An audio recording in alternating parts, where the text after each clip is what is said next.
जो है धीरे धीरे विलुप्त हो गया था।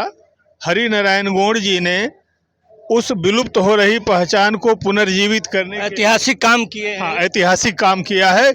इसके लिए उनका बहुत बहुत स्वागत और अभिनंदन है।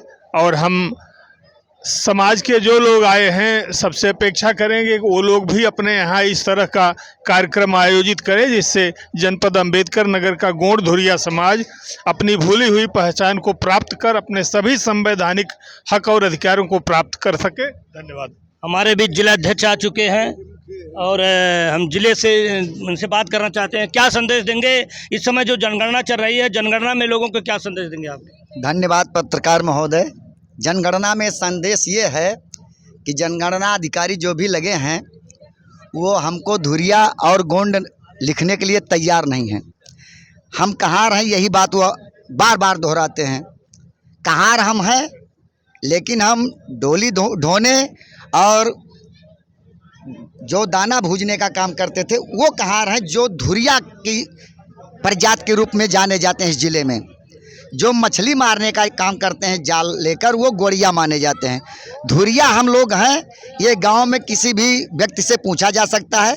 जनगणना करने वाले जितने भी कर्मचारी हैं उनसे मैं अनुरोध करूंगा कि वो जो कहार बताते हैं, अगर वो धुरिया कहार हैं तो उनको धुरिया में अंकित करें। और जो भी जितने भी ग्राम सभा के प्रधान लोग हैं उनसे भी मेरा निवेदन है कि वो ग्राम प्रधान जानते हैं कि जो भी ये डोली ढोने का काम करते थे हमारे पूर्वज, वो धुरिया कहाँ हैं, तो उनको धुरिया में अंकित कराएं। और ये जो गोंडी रीति रिवाज से आज इनके यहाँ पूजा हुई मास्टर साहब के यहाँ, मैं चाहता हूँ कि सारे ज़िले में जितने भी हमारे सगा समाज के लोग हैं इस पूजा को अपने अपने घर पर कराएं। इसी रीति रिवाज से शादी विवाह कराएं। अन्य जो पाखंडवाद है उस पर हम लोग रोक लगाकर अपने ही समाज के लोगों को आगे बढ़ने की एक जो प्रगति के रास्ते पर चलने की योजना है हमारे समाज के बुजुर्गों की, उसको अपनाएं। क्या कहेंगे आप? सबसे पहले आपको धन्यवाद। यहाँ पर आए सगा समाज के सभी प्रबुद्ध जनों को भी धन्यवाद कि वो इस आयोजन में सम्मिलित होकर इस आयोजन को सफल बनाए हैं। सबसे पहले मैं ये कहूँगा कि इसकी शुरुआत आज नहीं हुई है। इसकी शुरुआत 2012 में ही हो गई थी, लेकिन उस समय थोड़ा छोटे प्रारूपों में था।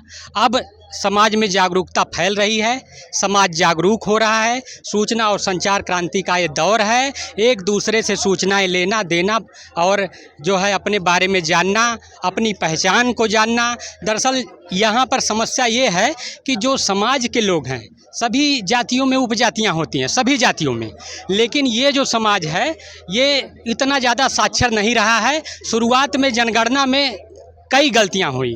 अंग्रेज़ों के समय जब जनगणना 1881 में हुई थी, उस समय जो आजकल मुद्दा उठता है कहार का, तो कहारों के साथ धुरिया को भी जोड़ दिया गया और उसी में गोंड को भी जोड़ दिया गया। इस वजह से ये सब समस्याएं बाद में पैदा हुई।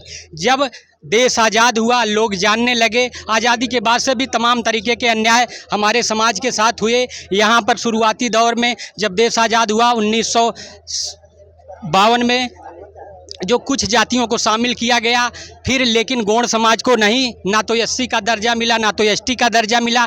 लेकिन 67 में एक संशोधन के तहत जो एरिया रिस्ट्रिक्शन था उसको ख़त्म करके पूरे प्रदेश में एससी में किया गया। लेकिन फिर जैसे दरअसल क्या होता, आदिम सभ्यताई एक पैमाना होता है, उस पैमाने में जब समाज बैठता है तभी उसको एसटी का दर्जा मिलता है।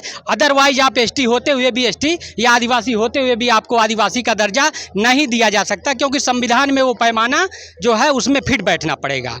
तो समाज अब जागरूक हो रहा है, अपना भाषा, कल्चर, रीति रिवाज, परंपरा को अपना रहा। ये बहुत अच्छा लग रहा है, बहुत अच्छा लगा। आप लोग भी आए, आपको भी बहुत बहुत धन्यवाद। समाज इतनी भारी मात्रा में जुटा, उसके लिए समाज को भी तहे दिल से बहुत बहुत धन्यवाद कि आप शामिल हुए और इस कार्यक्रम को सफल बनाए। समाज निरंतर संघर्ष करेगा अपने हक अधिकार के लिए और अपने जो है आने वाली पीढ़ियों के लिए संघर्ष करता रहेगा। ये कार्यक्रम अनावरत इसी तरीके से जारी रहेगा। इसी के साथ सभी को जय सेवा, जय बड़ादेव, जय गोंडवाना। आपके बलौली कहली हरवाना।